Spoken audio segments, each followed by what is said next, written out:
நமது சபையின் போதகர்கள் மற்றும் விசுவாசிகள் அனைவரும் சார்பிலும் எங்கள் குடும்பத்தின் சார்பிலும் உங்கள் அனைவருக்கும் நல்ல புது வருட வாழ்த்துக்களை தெரிவித்துக் கொள்கிறேன். ஹல்லேலூயா. இந்த நாளிலே நாம் இவ்வளவு நேரம் அநேக சாட்சிகளை கேட்டோம்.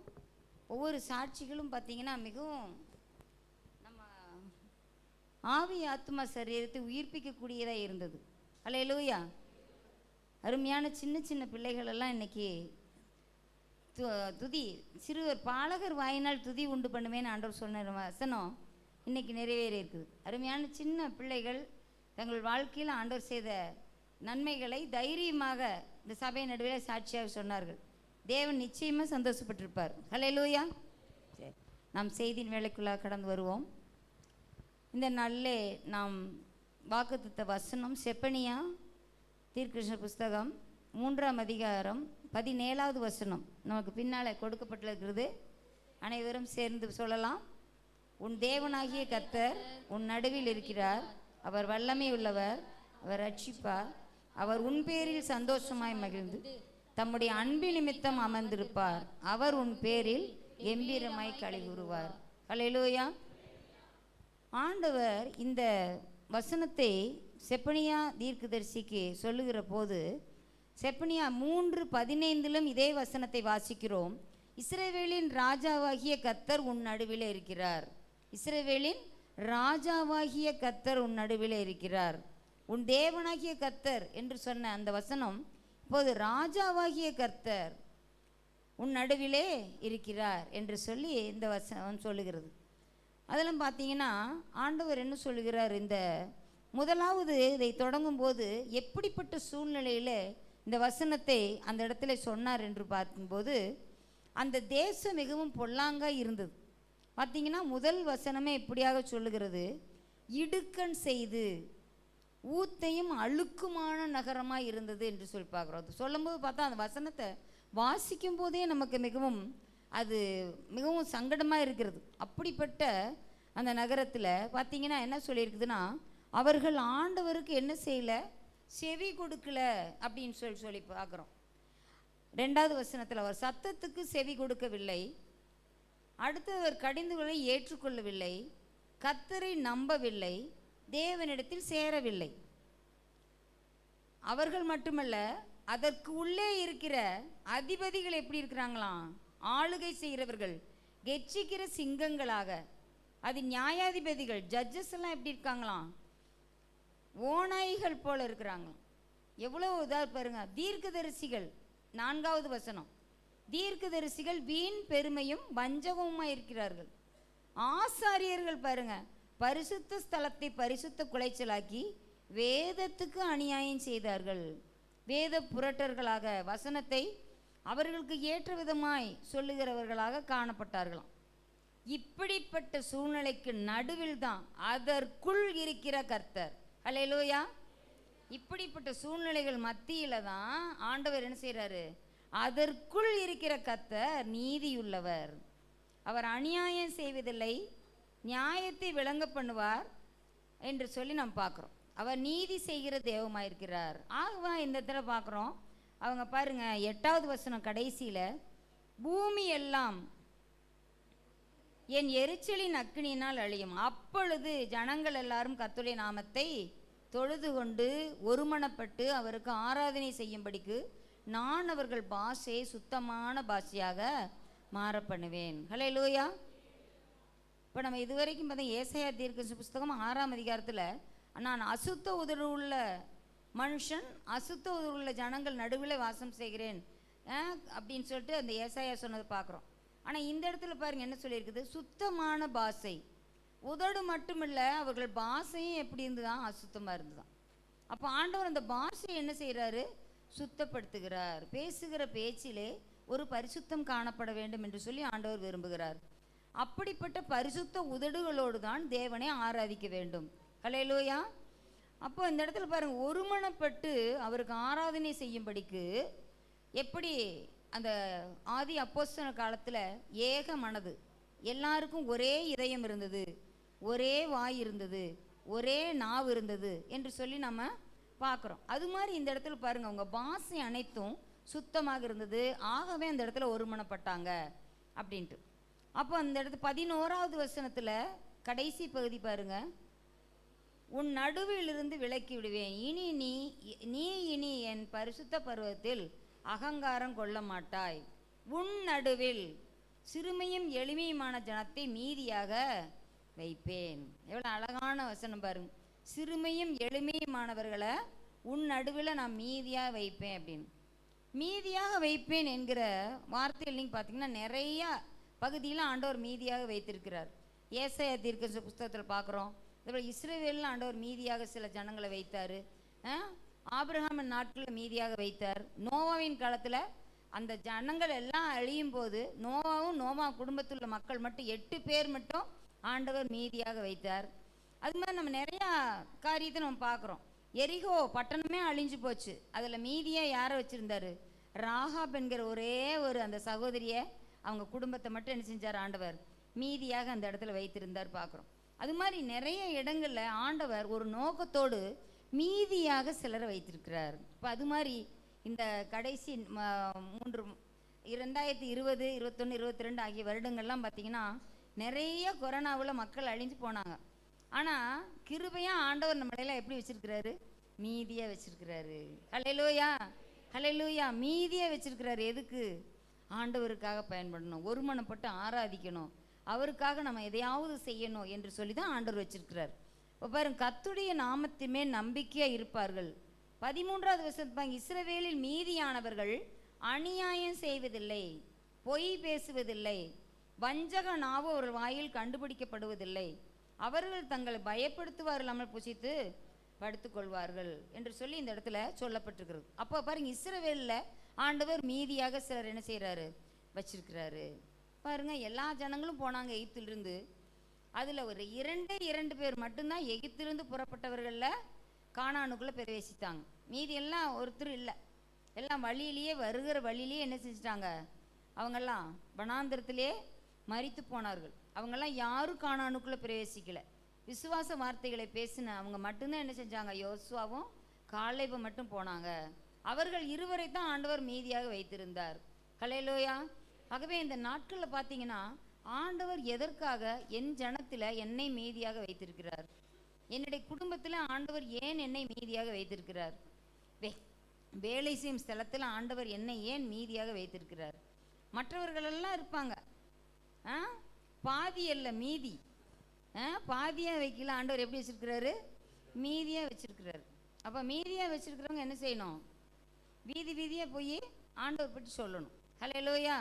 அப்படியாக நாம் சொல்லும்போது ஆண்டவர் நம் வாழ்க்கையில் பெரிய அதிசயங்களை செய்வார். இன்னும் பாருங்க, ஆண்டவர் இதையெல்லாம் சொல்லிட்டு தான் கடைசியில் என்ன சொல்கிறாரு? உன் கைகளை தளர விடாதே என்றெல்லாம் சொல்லிட்டு தான் இந்த வசனத்தை சொல்கிறார். ஹல்லேலூயா. பாருங்க, இத்தனை காரியங்கள் அந்த இடத்துல இருக்குது. இதற்கு பின்னால் வர்ற வசனங்கள் எல்லாமே மிகவும் ஆசீர்வாதமான வசனங்களாக அவர் தருகிறார். ஹல்லேலூயா. அப்போ பாருங்க, இப்படிப்பட்ட சூழ்நிலையில் 5வது வசனம், அதற்குள் இருக்கிற கர்த்தர் என்று சொல்லு. அப்போ அந்த மாதிரியான சூழ்நிலையில் நடுவில் தான் ஆண்டவர் இருக்கிறார். ஹல்லேலூயா. பாருங்க, அப்படி பொல்லாப்பான நிறைந்த மக்கள் மத்தியில் தான் யார் வாழ்ந்தாங்க? நோவா. அக்காலத்தில் வாழ்ந்தவர்களுக்கு உள்ளே, அக்காலத்தில் வாழ்ந்தவர்களுக்கு உள்ளே அப்படின்னு சொல்லி பார்க்குறோம். அப்போ எல்லாம் எவ்வளவு பேர் எல்லாமே கண் போன போக்கிலும் கால் போன போக்கிலும் மனம் போன போக்கிலும் நடந்துட்டு இருந்தாலும் நோவாயின் குடும்பம் மட்டும் எப்படி? இந்த நோவா எப்படி இருந்தார்? கர்த்தருக்கு பிரியமானதை செய்து வந்தார். ஹல்லேலூயா. எல்லாரையும் அழிப்பேன்னு சொன்னாங்க. ஆனால் நோவா மேலே ஆண்டவருக்கு என்ன செஞ்சார்? நோவாவுக்கோ கர்த்தருடைய கண்களில் கிருபை கிடைத்தது. ஹல்லேலூயா.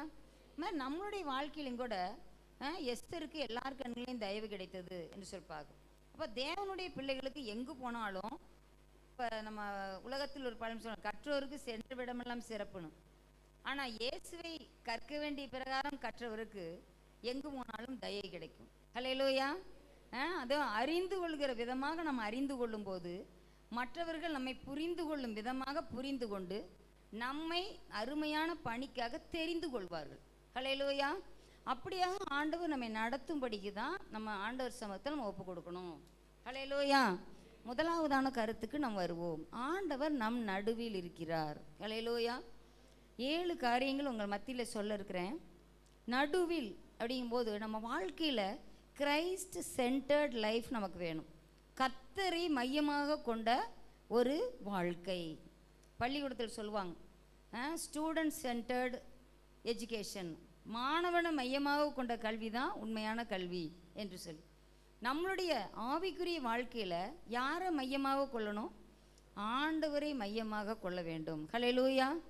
அவர் நம் நடுவில் இருப்பதை விரும்புகிறார். நம் பழைய பாடல் ஒன்று, இதோ மனுஷர்கள் மத்தியில் தேவாதி தேவன் வாசம் செய்கிறார். எங்கே 2 பேர் 3 பேர் நாமத்தினால் கூடுகிறீர்களோ அவர்கள் நடுவில் நான் இருக்கிறேன். ஹல்லேலூயா. நான் அவர்கள் நடுவில் உலாவி அவர்கள் தேவனாய் இருப்பேன் அப்படின்னு சொல்றார். ஹல்லேலூயா. அவர் நம் மத்தியில் இருக்கிறதுக்கு ரொம்ப ஆசைப்படுறார். நம்ம துதிக்கும் போது அவர் நம் நடுவில் வந்துடுறார். ஹல்லேலூயா. அவ பாருங்க, இந்த தேவன் எப்படி இருக்காங்க? ஆதியாகமம் 2:9 வாசிக்கும் போது அந்த தோட்டத்தின், ஏதேன் தோட்டத்தின் நடுவில் என்ன இருந்தது? ஜீவ விருட்சமும் நன்மை தீமை அறியத்தக்க விருட்சமும் இருந்தது. ஹல்லேலூயா. அந்த விருட்சத்தின் மூலமாக வந்த பாவம், சாபம், மீறுதல், அக்கிரமம் எல்லாவற்றையும் அவர் மீட்பதற்காக, அதிலிருந்து நமக்கு ஒரு விமோச்சனம் கொடுப்பதற்காக, திரும்பவும் ஏதேன் தோட்ட உறவுக்குள்ளாக நம்மை திரும்பவும் கொண்டு வருவதற்காக ஆண்டவர் என்ன விருட்சத்தில் அவர் பலி ஆனார் அப்படின்னு பார்க்கலாம். சிலுவை மரம். அந்த எந்த விருட்சத்தினால அவர்கள் பாவம் செய்தார்களோ ஆண்டவர் அதே மரத்தினால, சிலுவை மரத்தினால எல்லா பாவங்கள், சாபங்கள் எல்லாற்றையும் நீக்கினார். அந்த சிலுவை எங்க இருந்தது? 2 கல்வர்களுக்கு நடுவில் இருந்தது. ஹல்லேலூயா. பாருங்க, ஆண்டவர் எல்லா இடத்துலையுமே அவர் பார்க்கும்போது பார்த்தீங்கன்னா நடுநாயகமாக அவர் இருக்கிறத நம்ம பார்க்கலாம்.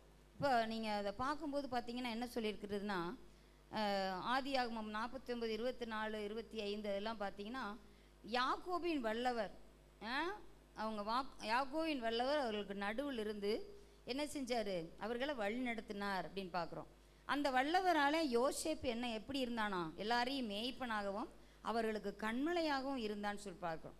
அடுத்தது பார்த்தீங்கன்னா ஆண்டவர் எங்கே நடுவில் இருந்தார் அப்படின்னு சொல்லி பார்த்தீங்கன்னா, ஜனங்க இஸ்ரவேலினுடைய கூக்குரலை கேட்டு ரொம்ப ஒரு மன வேதனை, அப்படியே இவருடைய சரீரத்தை ஒரு முள் வைத்து குத்துவது போல் அவர்களுடைய கூக்குரல் எல்லாம் அவருடைய செவியில் போய் மிகவும் அழுத்தத்தை கொடுத்தது. அதனால் அவர் பார்த்தீங்கன்னா எல்லா இடத்துலையும் நம்ம பார்க்குறோம், சாதாரணமாக ஏதோ ஒரு மரத்துலேயோ, கருவாலி மரத்துலேயோ, இல்லை ஏதோ ஒரு மரத்தில் என்ன செஞ்சுருக்கலாம், அந்த சீனாய் மலையில் எவ்வளவோ செடிகள் இருந்திருக்கும், கொடிகள் இருந்திருக்கும். அதுலெல்லாம் ஆண்டவர் வெளிப்படுத்தல பாருங்க, அந்த கஷ்டத்தை காட்டுகிற விதமாகவே முச்செடியின் நடுவில் பேசுகிறார். நான் இன்னைக்கு தியானம் பண்ணும்போது எனக்கு அந்த வெளிப்பாடு எனக்கு ஆண்டவர் கொடுத்தார். ஏன் ஆண்டவர் முச்செடியில் தரிசனமாகணும் அப்படின்னு சொல்லும்போது, அந்த ஜனங்கள் முட்களுக்குள்ளே இருக்கிறது போல் அவங்க கஷ்டப்பட்டு கொண்டிருக்கிறாங்க. பார்வோனுடைய ஆதிக்கங்க அந்த இடத்துல அதிகமாக இருக்குது. அந்த ஜனங்க முட்கள் குத்துவது எப்படி வேதனைப்படுத்துமோ அப்படி ஒரு வேதனையில் இருக்கிறாங்க. ஆகவே அந்த இடத்துல பாருங்கள், ஆண்டவர் முள்ளின் நடுவில் அவர் தரிசனமாகி அவர் வெந்தே போகலை. அவங்க அதான் சொல்லுங்க, அக்கினியில் நடந்து வந்தோம், வெந்து எங்களை சேதப்படுத்தலை, தண்ணீரில் வந்தாலும் நாங்கள் மூழ்கி போவதில்லை என்று சொல்லி நம்ம படித்தோம். அது மாதிரி அந்த இடத்துல பாருங்கள், அது வெந்து போகாமல் இருந்தது என்று சொல்லி.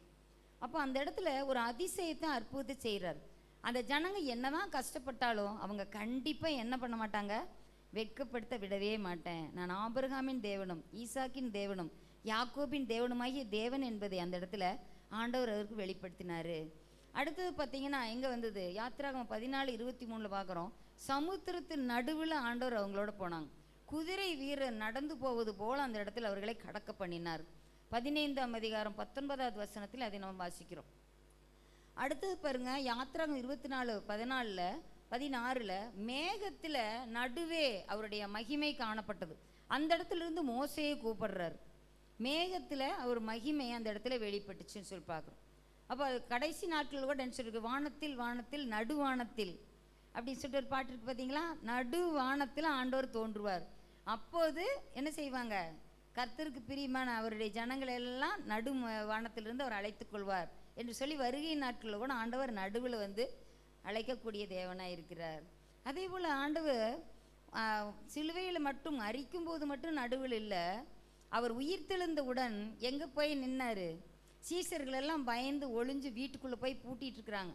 அவங்க பூட்டிய வீட்டுக்குள்ளே அவர்களுக்கு நடுவே போய் நின்று உங்களுக்கு சமாதானம் சொன்னார். ஹல்லேலூயா. பாருங்க, அந்த பயத்தை போக்குவதற்கு ஆண்டவர் ஏதோ ஒரு மூலையில் வந்து நிற்கல.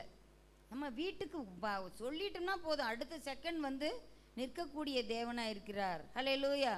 அதே போல் கடலின் நடுவே நடந்து வந்தார், அவர்களை நோக்கி அவர் தேடி வந்தார்னு பார்க்குறோம். அதே போல் சிங்க கெபியில் தானியேல் அவன் போட்ட போது என்ன செஞ்சார்?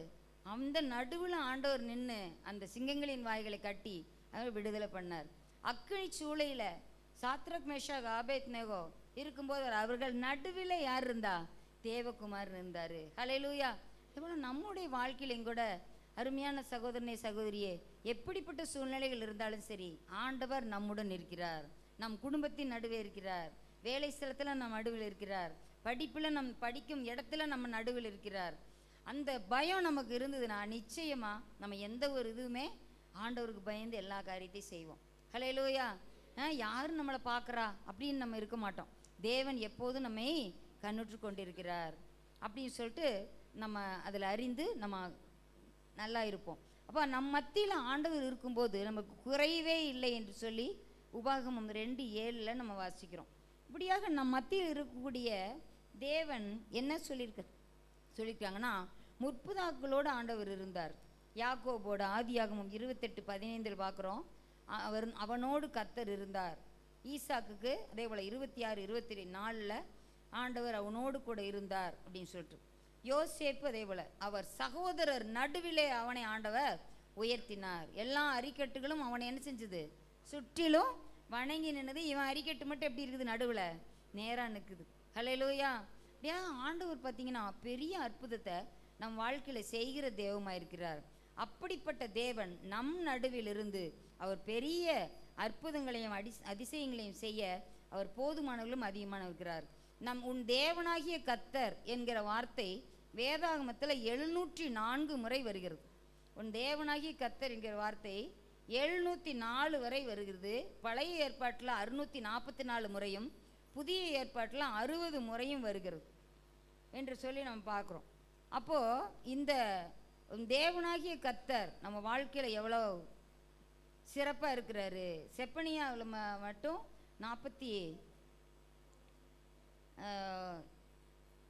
14 முறை அந்த இடத்துல வருகிறதை பார்க்குறோம். அப்போ இந்த மாதிரி ஆண்டவர் நல்ல பெரிய காரியங்களை நம் வாழ்க்கையில் செய்கிற தெய்வமாக இருக்கிறார். அடுத்ததாக நாம் பார்க்கிற போது இந்த இடத்துல சொல்கிறாரு, யோசுவா 1ஆம் அதிகாரம் 5வது வசனத்தை யாராவது ஒருவர் வாசிப்போம். யோசுவா 1:5.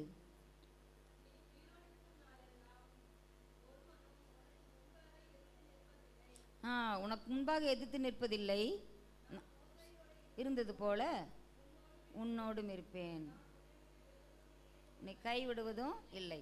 இப்போ இது சொல்லிட்டாங்க. இது நம்ம படிக்கும்போது இது நமக்கு ரொம்ப ஆசீர்வாதமாக வசனங்கள் இருந்தால், நான் மோசையோடு கிடந்தது போல் உன்னோடு இருக்கிறேன், நான் உன்னை விட்டு விலகுவதும் இல்லை, உன்னை கைவிடுவதுமே சொன்னீங்க ஆண்டவரே, எங்களை அப்படி கைவிடாதீங்க, எங்களை காப்பாற்றுங்க அப்படின்னு சொல்லிட்டு ஒரு ஜெபத்தை செய்வோம். ஆனால் அதற்கு நிபந்தனைகள் இருக்குது. மோசையோடு இருந்தார், யோசுவாவோடு இருந்தார், இப்போ நம் நடுவில் இருக்கிறாரு. நம்ம என்ன செய்யணும் அப்படின்னு பார்த்தீங்கன்னா 9வது வசனத்தில் சொல்லியிருக்குது. யோசுவா 1:9 நம்ம அதை வாசிக்கிறோம். பாதியிலிருந்து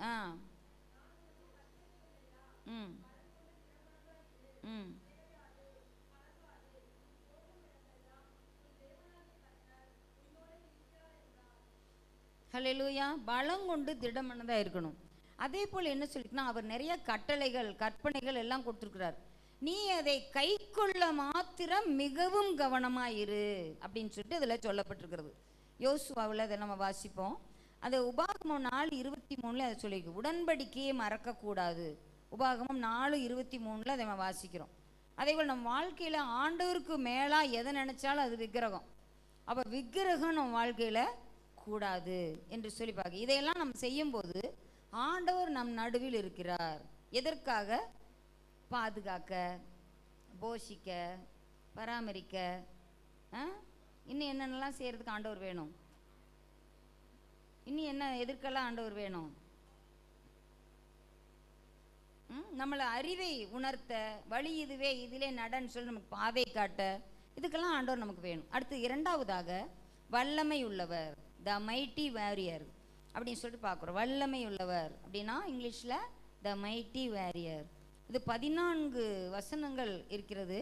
அதில் பார்த்தீங்கன்னா கர்த்தர் பராக்கிரமசாலி, யுத்த வீரன், முழங்கி கெர்ச்சிக்கிற சிங்கம் அப்படின்னு சொல்லிட்டு இந்த இடத்துல ஏசாயா 42:13 இப்படியாக வாசிக்கிறோம், பராக்கிரமசாலி என்று சொல்லி. இன்னும் நீங்கள் பார்த்தா அவர் பயங்கரமான பராக்கிரமசாலி என்று சொல்லி நம்ம என்ன படிக்கிறோம், இதே ஏசாயா தீர்க்கதரிசன புஸ்தகத்தில் நம்ம வாசிக்கிறோம். இப்போ எரேமியா 20:11 வாசிக்கிறோம், கர்த்தர் பயங்கரமான பராக்கிரமசாலியாய் என்னோடு இருக்கிறார். ஹல்லேலூயா. யாரை பார்த்து ஆண்டவர் பராக்கிரமசாலின்னு சொன்னார்? கிதியோன்னு பார்த்து சொன்னார், பராக்கிரமசாலியே உனக்கு இருக்கிற இந்த பலத்தோடே கூட போ.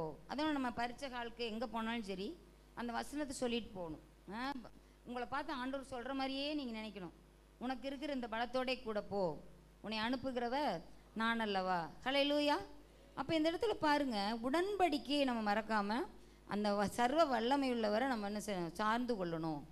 அப்போ என்ன ஏசாயா 49:24-25 இந்த வல்லமை உள்ளவர் நமக்கு என்ன தர்றாருன்னா விடுதலை தருகிறார், நம் பிள்ளைகளை ரட்சிக்கிறார்.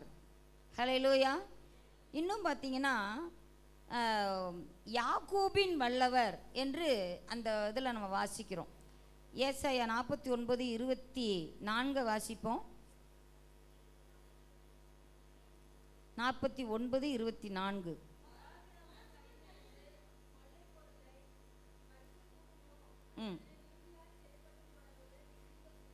அடுத்த வசனம்,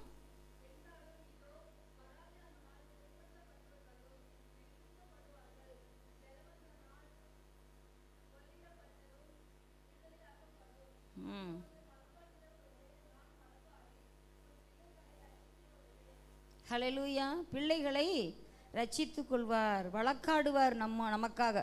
ஹல்லேலூயா.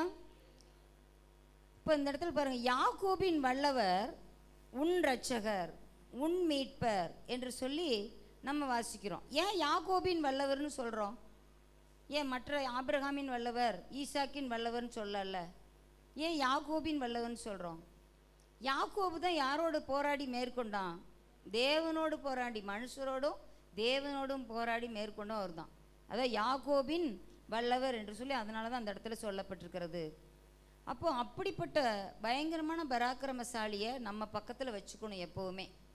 அவர் நம்ம விட்டு விலகாமல் இருந்தாலே நம்ம கொஞ்சம் பலன் இருந்தாலுமே நம்ம எப்படிப்பட்டவங்களா இருப்போம்? பராக்கிரமமாக இருப்போம். பராக்கிரமர் அவரே தான். எரேமியா 32:18 பார்த்தீங்கன்னா மகத்துவமும் வல்லமையுள்ள தேவன் என்று சொல்லி அந்த ஆண்டவருக்கு பெயர் சொல்லியிருக்காங்க, மகத்துவமும் வல்லமையும் உள்ள தேவன் என்று. அதே 32:17 மகாபலத்தை உடையவர். எரேமியா 32:19 செயலிலே வல்லவர், அவர் செயல்களிலே எப்படிப்பட்டவர்? வல்லவர் என்று சொல்லி பார்க்கிறோம். இன்னும் நம்மளுக்கு எல்லாருக்குமே தெரிந்த வசனம் சங்கீதம் 24:8 என்ன சொல்லியிருக்குது? யார் அந்த மகிமையின் ராஜா?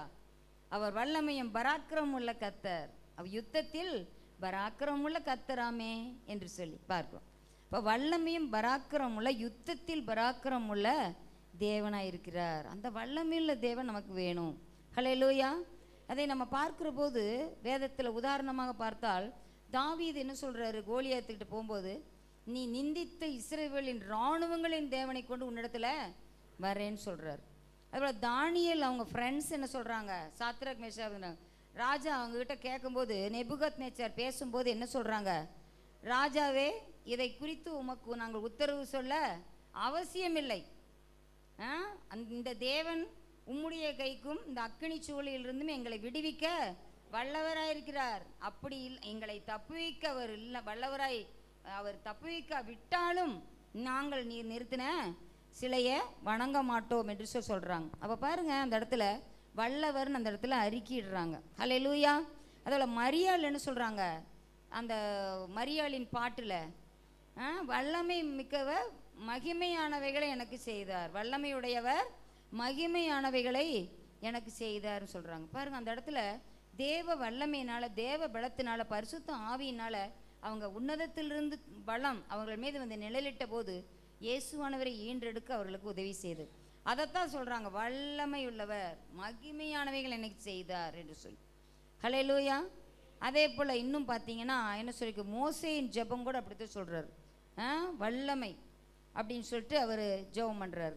ஹல்லேலூயா. அப்போ ஒவ்வொரு காரியத்திலும் நம்ம பார்க்குறோம், ஆண்டவர் வல்லமையை தருகிற தெய்வமாக இருக்கிறார். அப்படிப்பட்ட வல்லமை உள்ளவர் இந்த வருடம் முழுவதும் நம்ம கூட ஒவ்வொரு நாளும் அப்படிப்பட்ட வல்லமையை நமக்கு தந்து எல்லா சூழ்நிலையிலும் அவர் நடத்துவாராக. ஹல்லேலூயா. மூன்றாவதாக நாம் பார்க்குறோம், அவர் ரட்சிப்பார், ஹூ சேவ்ஸ். அது நம்ம எபிரேயர் பாஷையில் மோஷியா அப்படின்னு சொல்லப்பட்டிருக்கு, MOSHI அப்போஸ்ட்ரோஃபி A. அதில் பார்த்தீங்கன்னா 18 வசனங்களில் இந்த ரட்சிப்பார் அப்படிங்கிற காரியம் வருகிறது. ஏசாயா 63:8 பார்த்தீங்கன்னா அவர் நமக்காக ரட்சகர் ஆனார் என்று சொல்லி நம்ம வாசிக்கிறோம்.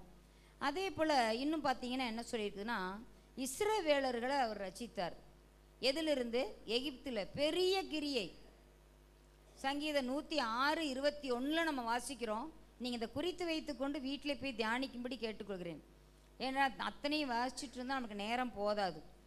சங்கீதம் 106:21 வாசிக்கிறோம், எகிப்திலே பெரிய கிரியை செய்தார், காமின் தேசத்தில் அதிசயத்தை செய்தார், செங்கடல் நடுவில் பயங்கரமானவைகளை செய்தார்.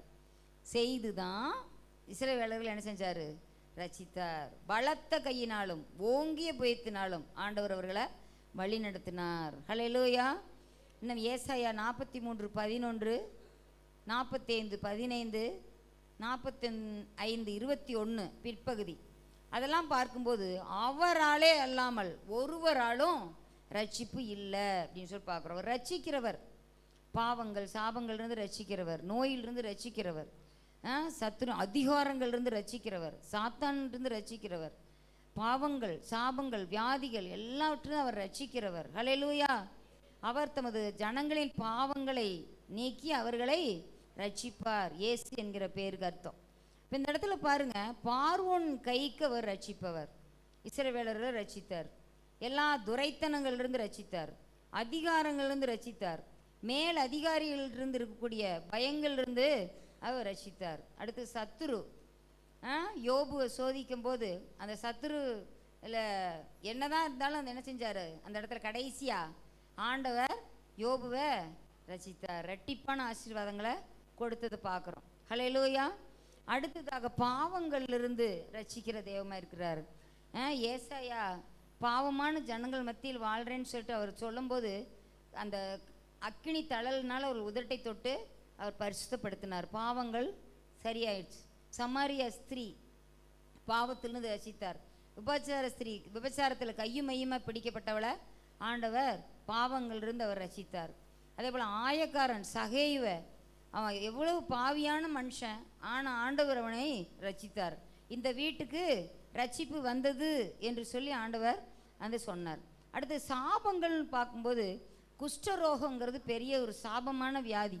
அந்த குஷ்டரோகங்களை ஆண்டவர் நீக்கிறாரு. இந்த நம்ம சாபங்களெல்லாம் நீக்குவதற்காக ஆண்டவர் சாபமான முள்முடியை தலைமையில சூடி அவர் நம்ம சாபங்களெல்லாம் நீக்கினார். வியாதிகள் பாருங்க, ஆண்டவர் அந்த அவர்கிட்ட வந்த எப்பேற்பட்ட வியாதியாக இருந்தாலும் சரி சகல வியாதியஸ்தர்களையும் ஆண்டவர் சொஸ்தமாக்கினார் என்று நம்ம வேதத்தில் வாசிக்கிறோம். அப்போ வியாதியின் பிடியில் அகப்பட்டவர்களெல்லாம் ஆண்டவர் ரட்சித்தார். ஹல்லேலூயா. இது மாதிரி அநேக காரியங்களை நம்ம இந்த இடத்துல பார்க்குறோம். அடுத்ததாக நான்காவதாக நம்ம பார்க்குற போது என்ன சொல்லியிருக்குது, அவர் உன் பேரில் சந்தோஷமாய் மகிழ்ந்து. அவர் உன் பேரில் சந்தோஷமாக, நம்ம பேரில் ஆண்டவர் மகிழ்ச்சி கொள்கிறாரா? இது வரைக்கும் நீங்கள் உங்களை கேட்டு பாருங்க, நம்ம பேரை சொல்லும் போதே ஆண்டவர் மகிழும்படியாக இருக்கிறதா? நம்ம பேர் நிமித்தமாக ஆண்டவர் மகிழ்ச்சி கொள்கிறாரா, துக்கப்படுறாரா? இவனை படைத்ததற்காக நான் மகிழ்ச்சி கொள்கிறேன், ஈன்ற பொருளும் தன் மகன் சான்றோன்னு கேட்டதாய், பெரிதுவுக்கும் தன் மகனை சான்றோன்னு கேட்டதாயின்னு நம்ம பார்க்குறோம். ஆனால் ஆண்டவர் என்ன சொல்லணும், என் பிள்ளைகள் சத்தியத்தில் நடக்கிறார்கள் என்று கேள்விப்படுகிற சந்தோஷத்திலும் அதிகமான சந்தோஷம் எனக்கு இல்லை அப்படின்னு சொல்லி பார்க்குறோம். அப்போ ஆண்டவர் சந்தோஷமாக மகிழணும்னு எப்படி இருக்கணும், நம் சத்தியத்தில் சிறக்கணும். உன் பிள்ளைகள் எல்லாரும் கர்த்தரால் போதிக்கப்பட்டிருப்பார்கள், அவர்களுடைய சமாதானம் பெரிதாக இருக்கும். ஹல்லேலூயா. அப்போ அந்த குடும்பத்தில் எவ்வளோ சந்தோஷமாக இருக்குன்னு பாருங்க. அப்போது இந்த இடத்துல பாருங்க, சங்கீதம் 37:4 வாசிக்கிறோம், கர்த்தரிடத்தில் மனமகிழ்ச்சியாயிரு, களி கூர்ந்து மகிழும்படி நாள்தோறும் நம்மை அவர் திருப்தியாக்குகிறார், எழுப்புகிறார் அப்படின்னு சொல்லி பார்க்குறோம். அடுத்தது இந்த இடத்துல பார்த்தீங்கன்னா என்ன சொல்லியிருக்குது, ஏசாயா 62:4-5 இதை வாசிப்போம். ஏசாயா 62:4-5. நீ இனி கைவிடப்பட்டவள் எண்ணப்படாமலும் உன் தேசம் இனி பாலான தேசம் எண்ணப்படாமலும் நீ எப்சிபா என்றும் உன் தேசம் பியூலா என்றும் சொல்லப்படும். கர்த்தர் உன்மேல் பிரியமாயிருக்கிறார், உன் தேசம் வாழ்க்கைப்படும். வாலிபன் கன்னியை விவாகம் பண்ணுவது போல உன் மக்கள் உன்னை விவாகம் பண்ணுவார்கள். மணவாளன் மணவாட்டியின் மேல் மகிழ்ச்சியாயிருப்பது போல உன் தேவன் உன்மேல் மகிழ்ச்சியாய் இருப்பார். நம் தேவன் நம் பேரில் எப்ப சந்தோஷமா இருப்பாராம், மகிழ்ச்சியா எப்படி இருப்பாரு? மணவாளன் மணவாட்டி மேல எவ்வளவு மகிழ்ச்சி இருக்கோ அது போல உன் தேவன் உன்மேல் மகிழ்ச்சியா இருப்பார். பாருங்க, நம்ம ஆண்டவர் சமூகத்துல நம்ம அவருக்கு பிரியமாய் நடக்கும்போது, அவர் பிரியமாய் அவருக்கு அவருடைய வசனத்தின்படி அவர் காட்டுகிற வழியில அவருடைய சத்தத்தை கேட்டு சித்தம் செய்கிறவர்களை, அவர் நித்தமும் ஒரு வாசற்படியில் காத்திருக்கிறவர்களை, அப்படிப்பட்டவங்க பரத்துக்கு நேராக கண்களை ஏறெடுக்கிறவர்களை, மேலானவைகளை நாடுகிறவர்களை, அவங்க மேலே ஆண்டவர் மகிழ்ச்சியாக இருப்பார். ஹல்லேலூயா. பாருங்க, அப்போ உன்னத பாட்டில் நீங்கள் பார்த்தீங்கன்னா மணவாளன் எப்படியெல்லாம் மணவாட்டியை அன்பு கூர்ந்தாரு, அவங்க மேலே மகிழ்ச்சியாக இருந்தாங்கங்கிறத நம்ம வாசிக்கலாம். அதுபோல் ஆண்டவர் நம்மை நம் பேரில் மகிழ்ச்சியாக இருக்கிறாராம். ஹல்லேலூயா. அதுபோல் இந்த வருடத்தில் ஆண்டவரே, இதுவரைக்கும் நம்ம ஏதாவது காரியத்தில் பழைய ஆண்டில் நான் விசனப்படுத்தியிருந்தால் தயவு கூர்ந்து என்னை மன்னிங்கப்பா.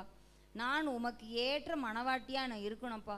நீர் என்னை பார்க்கும்போது என் பிரியமே, ரூபவதியே, புறாவே, உத்தமியே, உன்னில் பழுதொன்றும் இல்லை என்று சொல்லுகிற வண்ணமாக நான் காணப்படணும். இன்னைக்கு நம்ம அப்பா அம்மா எல்லாரும் கண்ணே, மணியே, அமுதே, முத்தே, மணியேன்னு கொஞ்சுறாங்க. ஆண்டவர் இந்த மாதிரி நம்மளை கொஞ்சிருக்கிறாரா? ஆண்டவருடைய சத்தம் கேட்டிருக்கிறீங்களா? இப்படி சொல்கிறத, அப்படி சொல்கிற மாதிரி நம்ம வாழ்க்கை இந்த புதிய ஆண்டில் எப்படி இருக்கணும்?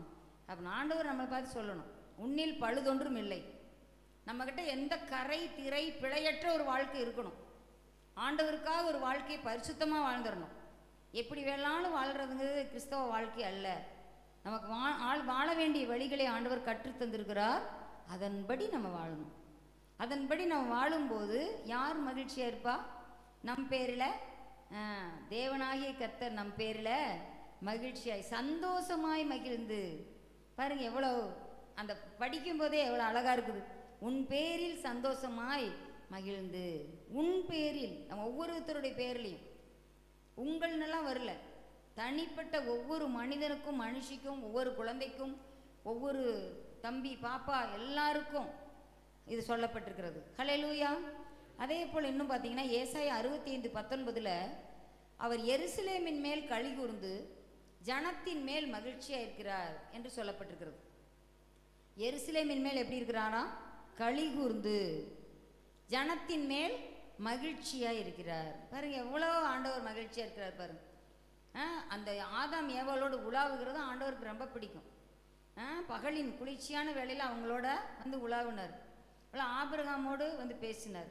மோசையோடு சிநேகிதன்ட்டு பேசுறது போல பேசினார். அது மாதிரி நம்மளை ஃப்ரெண்டாக எடுத்துக்கணும்னு ஆண்டவர் ரொம்ப ஆசைப்படுறார். ஆனால் நம்ம ஃப்ரெண்டுக்குரிய தகுதி நம்ம இடத்துல இல்லாத போது வேற ஒருவன் வந்து நமக்கு ஃப்ரெண்டாக வந்துடணும், கையை பிடிச்சிக்கிறான். அப்போ ஆண்டவர்கிட்ட நம்ம என்ன செய்ய முடியாது, போக முடியாதபடி. எப்படி தவளையும் ஓனானையும் ரெண்டு காலையும் கட்டிட்டு எப்படி இருக்கும்? தவளை வந்து தண்ணி கிழக்கும், ஓனான் வந்து வேலி கிழக்கும். இப்படிப்பட்ட ஒரு வாழ்க்கை வாழக்கூடாது. அதே போல் கழுதையும் மாட்டையும் பூட்டி வண்டி ஓட்ட முடியுமா?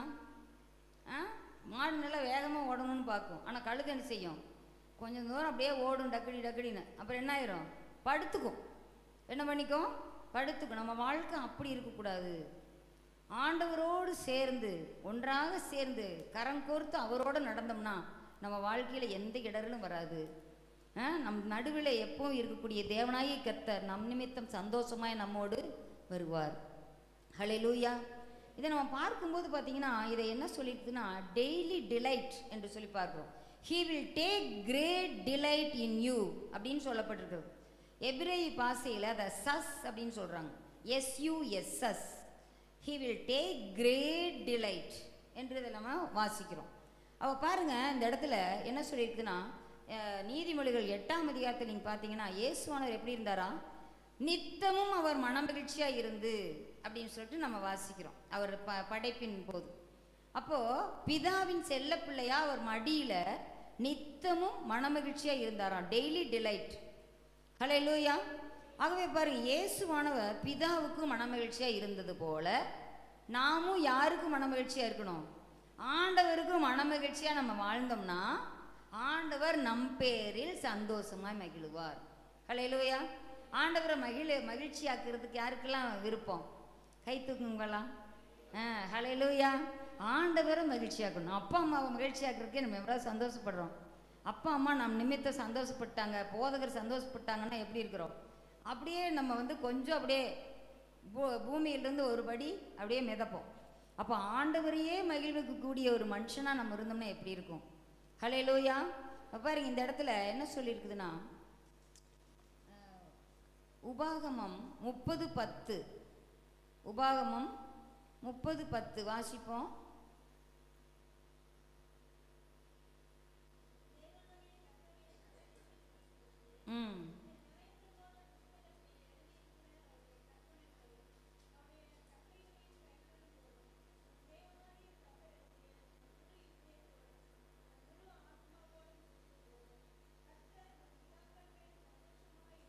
ஹல்லேலூயா. கர்த்தர் உங்கள் பிதாக்கள் மேல் சந்தோஷமாய் இருந்தது போல. ஹல்லேலூயா. அப்ப சந்தோஷமா இருந்தாரு, திரும்பவும் உன் பேரில் எப்படி இருப்பாராம்? திரும்பவும் சந்தோஷமா இருப்பார். பிலிப்பியர்ல தான் 4ஆம் அதிகாரத்தில் வாசிக்கிறோம், சந்தோஷமா இருங்கள், கர்த்தருக்குள் எப்பொழுதும் சந்தோஷமா இருங்கன்னு சொல்லியிருக்கு. அப்போ இந்த இடத்துல பாருங்க, நம்ம மட்டும் சந்தோஷமா இருந்தா பத்தாது, ஆண்டவரை சந்தோஷப்படுத்தணும். ஹல்லேலூயா. அவர் கண்ணில் வடிகிற கண்ணீர் துடைத்து கொள்ள விதமாக நம்ம நடக்கணும். ஹல்லேலூயா. அப்போ இந்த இடத்துல பாருங்க, அப்போ திரும்புங்கள். எப்படி திரும்பணும்? முழு இருதயத்தோடும் முழு ஆத்துமாவோடும் நம்ம ஆண்டவர் சமூகத்தில் திரும்பணும். அப்போ தெற்கத்தி வெள்ளங்களை போல் அவர் திருப்புறதுக்கு ஆசையாக இருக்கிறார். திரும்பவும் அவர் சுக்கானை பிடித்து நம்மை திரும்பவும் அவருடைய வழிக்கு இழுப்பதற்கு அவர் ஆசைப்படுகிறார். நாம் திரும்பும் போது அவரும் திரும்புவார். இப்போ நம்மளுக்கு ஆண்டவர் நம்ம மேலே ஒரு கோபம் இருந்தார்னா இப்படி இருப்பார். நம்ம முகத்தின் வெளிச்சம் நமக்கு தெரியாது, நம்மளை பார்க்க மாட்டார். இப்போ நீங்களே ஏதாவது ஒரு தப்பு பண்ணிட்டீங்க, அப்பா அம்மாட்ட போய் இல்லை டீச்சர்கிட்ட போய் டீச்சர் அப்படின்னு சொல்கிறீங்க வைங்க, என் முன்னால் நிற்காத போயிரு அப்படிம்பாங்க டீச்சர். இல்லைங்க டீச்சர், சாரிங்க டீச்சர், இனி நான் செய்ய மாட்டேன்னு சொல்லாத, எப்போ நீ ஒழுங்காக இருக்கிறியோ அப்போ பேசு அப்படின்ட்டுருவாங்க. எவ்வளோ அப்பா அம்மாவும் அப்படி தான். ஒரு 4 நாள் சாப்பிடாமல் இருந்தால் கூட என்ன செய்ய மாட்டாங்க, பேச மாட்டாங்க. உனக்கு நல்லா புத்தி வரட்டும், அப்போவாது உனக்கு புத்தி வரட்டும் அப்படின்னு சொல்லிட்டு என்ன செய்வாங்க, கோவப்படுவாங்க.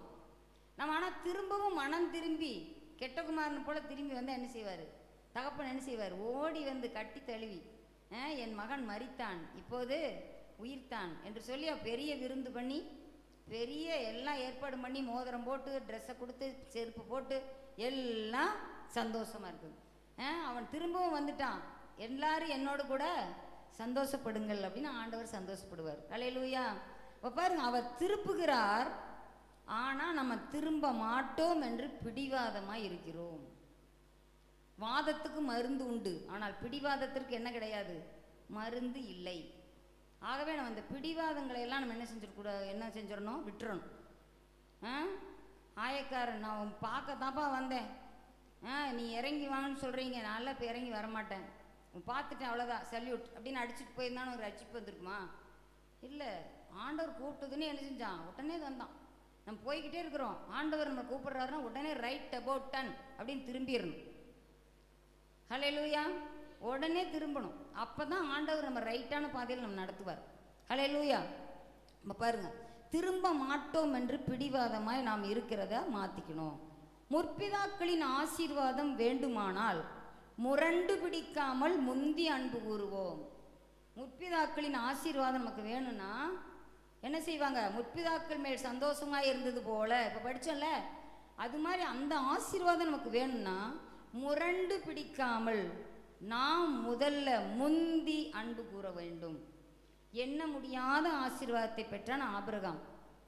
100 மடங்கு ஆசீர்வாதத்தை பெற்றான் ஈசாக்கு, 1000 மடங்கு ஆசீர்வாதம் பெற்றான் யாக்கோபு, கோடி மடங்கு ஆசீர்வாதத்தை பெற்றால் ரெபேக்காள். இந்த முற்பிதாக்களுக்கெல்லாம் கிடைத்த ஆசீர்வாதம் நமக்கு வேணும். ஹல்லேலூயா. அப்போ அவங்களெல்லாம் ஆசீர்வதித்த தேவன் என்னையும் ஆசீர்வதிக்கணும், என்னையும் சந்தோஷமாக அவர் ஆசீர்வதிக்கணும். சும்மா ஏதோ சும்மா நம்ம பிள்ளைங்க ஏதாவது கேட்குறாங்கன்னா சின்ன ஆசீர்வாதங்கள் ஏதோ ஒன்று கொடுப்பாங்க. ஆனால் அதே இது மிகவும் சந்தோஷமாக ஆசீர்வாதம் கொடுத்தா எப்படி இருக்கும்? யாக்கோபு எல்லா குழந்தைகளுக்கும் ட்ரெஸ் வாங்கி கொடுத்தான். ஆனால் ரொம்ப சந்தோஷமாக யாருக்கு வாங்கி கொடுத்தாரு? யோசேப்புக்கு. அது தனி ஒரு ஆசீர்வாதம் தான். ஹல்லேலூயா. அப்போ ஆண்டவருக்கு பிரியமாக நம்ம வாழும்போது நம்மளுக்கு அப்படி ஸ்பெஷலாக இருப்பார். Something special. நம்ம ஜனத்தின் நடுவே நம்ம ஸ்பெஷலாக இருப்போம், நம்ம வீதியில் ஸ்பெஷலாக இருப்போம், வேலை செய்கிற இடத்துல ஸ்பெஷலாக இருப்போம், எல்லா இடத்துலையும் சபையில் நம்ம ஸ்பெஷலாக இருப்போம். ஹல்லேலூயா. அப்படிப்பட்ட ஆண்டவர் நம்ம மேலே எப்படி சந்தோஷமாக இருக்கிறார் என்றது தான் நமக்கு இப்போ முக்கியம். இந்த வருடத்தில் எப்படி ஆயினும் ஆண்டவரே உம்மோட என் பேரில் நீர் சந்தோஷப்படணும் ஆண்டவரே, என்னோட பேரு நிமித்தமாக நீர் சந்தோஷப்படணும். அவன் பிறப்பு நிமித்தம் அநேகர் சந்தோஷப்படுவார்கள். எவன் பிறப்பு? யோவான் ஸ்நானம். அவனை குறித்து சொல்லப்பட்ட வார்த்தைன்னா அவன் பிறப்பு நிமித்தம் அநேகர் சந்தோஷம். அப்போ அவன் பிறப்பு நிமித்தம் சந்தோஷம் வந்தது. பிலிப்பு போனார் சமாரியாவுக்கு, அங்கே என்ன வந்தது? சந்தோஷம் வந்தது.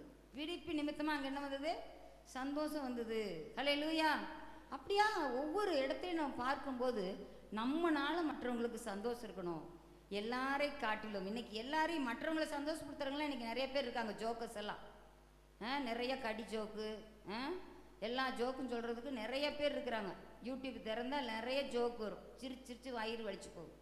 நம்ம ஆண்டவரை சந்தோஷப்படுத்துறதுக்கு தான் ரொம்ப திறமை வேணும். ஹல்லேலூயா. அதுதான் முக்கியம், அதுதான் முக்கியம். நம்ம உலகத்திலேயே அவரை சந்தோஷப்படுத்தினா என்ன கிடைக்கும்? நித்திய சந்தோஷம் கிடைக்கும். ஆண்டவரை சந்தோஷப்படுத்தினா நித்திய சந்தோஷம் கிடைக்கும். என்றென்றும் நீங்காத சந்தோஷம் கிடைக்கும். என்றென்றும் ஹாப்பியாக இருக்கலாம். ஹல்லேலூயா. அப்போ இந்த இடத்துல பாருங்க, ஹாப்பியாக இருந்தால் ஹெவனே நம் கையில் தான். ஹாப்பியாக இருந்தால் ஹெவனே நம் கையில் தான். அடம் பண்ணாமல் ஆசீர்வாதம் பெறுவோம், ஆண்டவரோடு ஆனந்திப்போம். அடம் பண்ணாமல் ஆசீர்வாதம் பெறுவோம், ஆண்டவரோடு ஆடி பாடுவோம் என்று சொல்லி அடுத்து 5ஆவதாக நாம் பார்க்குறோம். In his love he will know longer rebuke you. அதை எபிரேயர் பாஷையில் என்ன கார் அப்படின்னு சொல்கிறாங்க. GA'AR என்று சொல்லப்பட்டிருக்கு. 17 வசனத்தில் வந்திருக்குது. தம்முடைய அன்பு நிமித்தம் அமர்ந்திருப்பார் என்று சொல்லுறது. அடுத்த பகுதி நம்ம வாசிக்கிறோம். 5ஆவதாக தம்முடைய அன்பு நிமித்தம் அமர்ந்திருப்பார். அமர்ந்திருப்பார்னா ஒரு சீட்டில் அமர்ந்திருக்கிறதா? அமர்ந்திருப்பார்.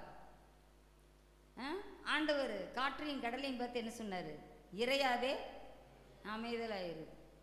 உடனே காற்றும் கடலும் அடங்கி அது மிகுந்த அமைதல் உண்டாயிற்று, அலைகளெல்லாம் அமர்ந்தது பார்க்குறோம். அப்போது அந்த இடத்துல பார்க்குறோம், ஆண்டவர் கோபப்படாமல் அவர் அமர்ந்திருக்கிறார். கொஞ்சம் காலத்தில் அவருடைய கோபம் பற்றி எரியும். இப்போதே அவருடைய பாதத்தை முத்தம் செய்வோம் என்று சொல்லி சங்கீதம் 2 நம்ம வாசிக்கிறோம். தம்முடைய அன்பு நிமித்தம் தான் அமர்ந்திருக்கிறாராம். கோபம் அடையாமல், சினமடையாமல், எரிச்சல் அடையாமல், நம்மை தண்டியாமல் பொறுமையாக அமர்ந்திருத்தல். ஹல்லேலூயா. ஹல்லேலூயா. இப்போ நம்ம பிள்ளைங்க கூட ஏதாவது குறும்பிட்டுனா ஏய் அப்படின்னு சொல்லுவாங்க. அங்கே சமையல் ரூம் வந்துட்டே சொல்லுவாங்க, அம்மா சொல்லுவாங்க, நான் இப்போ 10 சொல்கிறதுக்குள்ளே நீங்கள் வரணும் அப்படிம்பாங்க. உடனே என்ன செய்வாங்க, 10 சொல்கிற வரைக்கும் சில குழந்தைங்க 5, 6, 7 அப்படின்னு சொல்லி அம்மா மெதுவாக சொல்லுவாங்க, அவன் எப்படியாவது கொஞ்சம் வந்துருட்டுன்ட்டு. ஆனால் அம்மாவுக்கு 1, 2 தெரியலாட்டிருக்குது. 4ன்னு சொல்லிட்டு கொஞ்சம் நேரம் வெயிட் பண்ணாங்கன்னா அவன் 5 அப்படிம்பான் வேகமாக. அப்போ இந்த மாதிரிலாம் பார்க்குறோம். ஆனால் அந்த இடத்துல சொல்லும்போது பார்த்தீங்க, இப்போ நான் எந்திரிச்சு வந்தேன்னா அவ்வளவுதான் அப்படிம்பாங்க. இப்போ பாரு கையில் நான் தோசை தான் செஞ்சிட்ருக்கிறேன், தோசை கரண்டி தான் பேசுவேன் இனிமேல் அப்படிம்பாங்க. அது மாதிரி அந்த இடத்துல பார்த்தீங்கன்னா நம்ம எந்திரிச்சு வந்துட்டா போச்சு, அப்புறம் அடி தான். சொல்லும் போதே என்ன செஞ்சுருக்கணும், செவி சாய்ச்சிடணும், கேட்டுறணும். இப்போ அன்பு நிமித்தம் நம்ம சொல்லும்போது அவர் தண்டிக்காமல் நம்ம சொல்லும் போதே என்ன செஞ்சிடணும், கேட்டுக்கணும். ஹல்லேலூயா. ஏன்னா அவருடைய தண்டனைகள்லாம் நம்மளால் தாங்க முடியாது, அப்படிப்பட்டதாக இருக்குது. இப்போது நம்ம யோவான் 3:16 பார்த்துருக்குறோம், தேவன் தம்முடைய ஒரே பேரான குமாரனை விசுவாசிக்கிறவன் எவனோ அவன் கெட்டு போகாமல் நித்திய ஜீவனை அடையும்படிக்கு அவரை தந்தருளி இவ்வளவாய் உலகத்தில் அன்பு கூர்ந்தார். அவன் கெட்டு போகக்கூடாது, நம்ம பிள்ளை கெட்டு போகக்கூடாது. எல்லா தகப்பனும் எல்லா தாய்க்கும் தான், விசுவாசிகள் கெட்டு போயிடக்கூடாது, வழி தப்பி போயிடக்கூடாது, பின்வாங்கி போயிடக்கூடாது. இது போதகனுடைய கவலை. அவன் ஃபெயில் ஆகிடக்கூடாது, நல்ல மார்க் எடுக்கணும், 100% ரிசல்ட் கொடுக்கணும், ஆசிரியரின் கவலை. தேசத்து ராஜாவுக்கு எப்படி இருக்கும், எல்லா ஜனங்களும் நல்லா இருக்கணும், தீவிரவாதங்கள் ஒழியணும், எல்லாரும் நல்ல பிள்ளைகளாக இருக்கணும், அது ராஜாவினுடைய கவலை. இதுமாரி ஒவ்வொருவருக்கும் ஒவ்வொரு கவலை இருக்கும். சின்ன பிள்ளைகளுக்கு எப்படி இருக்கும், எங்கள் அப்பாவுக்கு சீக்கிரம் சம்பளம் கிடைக்கணும், எனக்கு எல்லாம் இதெல்லாம் வாங்கி கொடுக்கணும், அவன் அதுக்காக சொல்லிட்டு இருப்பான். அது மாதிரி ஒவ்வொரு இதுலேயும் பார்த்தீங்கன்னா ஒவ்வொருத்தருக்கும் ஒவ்வொரு இது இருக்கும். அப்போது அன்பு ரொம்ப முக்கியமானது. அன்பு நிமித்தம் அவருடைய அன்பு அகாப்பே அன்பு என்று சொல்லப்பட்டிருக்கிறது. AHABAH அகாப்பே, அகாப்பே, AHABAH என்று சொல்லி அந்த அன்பை சொல்கிறாங்க. அந்த அன்பு எப்படிப்பட்டதுன்னா பிரதிபலன் பார்க்காத அன்பு, பிரதிபலன் எதிர்பார்க்காத அன்பு. இன்றைக்கி நம்ம ஒருத்தட்ட அன்பு செலுத்துறோன்னா ஏதாவது ஒரு கிஃப்ட் வாங்கி கொடுக்குறோம், நாளைக்கு நம்ம வீட்டில் ஏதாவது ஒரு ஃபங்க்ஷன் இருந்தால் அந்த மொய் திரும்ப வரும்னு நினச்சிட்டு நிறைய அன்பு செலுத்துவாங்க. அது ஒரு அன்பு இல்லை. ஆண்டவர் நம்மக்கிட்ட காட்டுற அன்பு அகாப்பே அன்பு. ஏசாயா 63:9 வாசிக்கிறோம், தமது அன்பு நிமித்தமும், அதை வாசிங்க, தமது பரிதாபத்து நிமித்தமும் மீட்கிறார் என்று சொல்லி பார்க்கும்.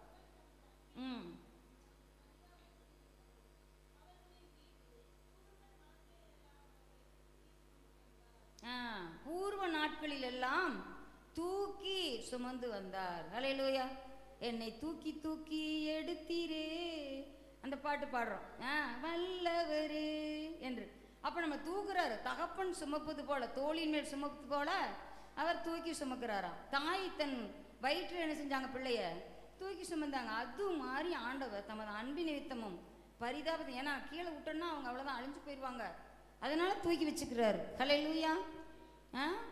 அப்போ இவர் மோசஸ் ராஜசேகர் அவர் கூட நல்ல ஒரு பாட்டு படிப்பார். என்னை எங்கே வச்சுக்கிட்டாருன்னு சொல்கிறாரு, அல்லையில் வச்சுக்கிட்டாரு. ஹல்லேலூயா. அல்லையில் வச்சுக்கிட்டாரு அப்படின்னு சொல்லிட்டு பாடுறாரு. ஹல்லேலூயா. அப்படி தூக்கி வச்சுக்கிறாராம்.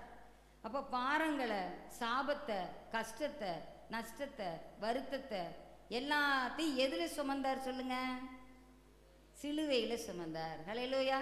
வருத்தப்பட்டு பாரம் சுமக்கிறவர்களே நீங்கள் எல்லாரும் என்னிடத்தில் வாருங்கள், நான் உங்களை பாறுதல் தருவேன். ஹல்லேலூயா.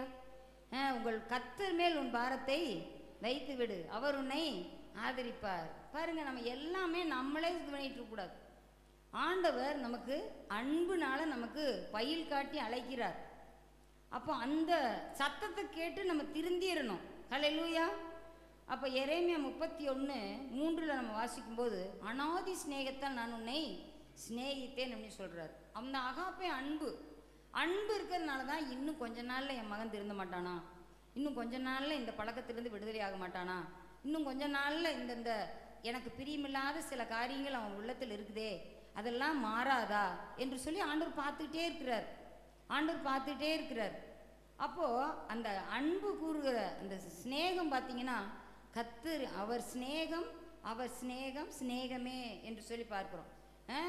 கர்த்தர் சிநேகம் சுதனை தந்தது சிநேகம்னு சொல்லிட்டு. அப்போ பிதா அவ்வளவு நம்ம மேலே அன்பு வச்சதுனால தான் அனுப்பியிருக்கிறாரு. அப்போ பாருங்க, நோவா கால மக்களை எல்லாம் என்ன செஞ்சார், அன்பு நிமித்தம் தான் மன்னிச்சார்.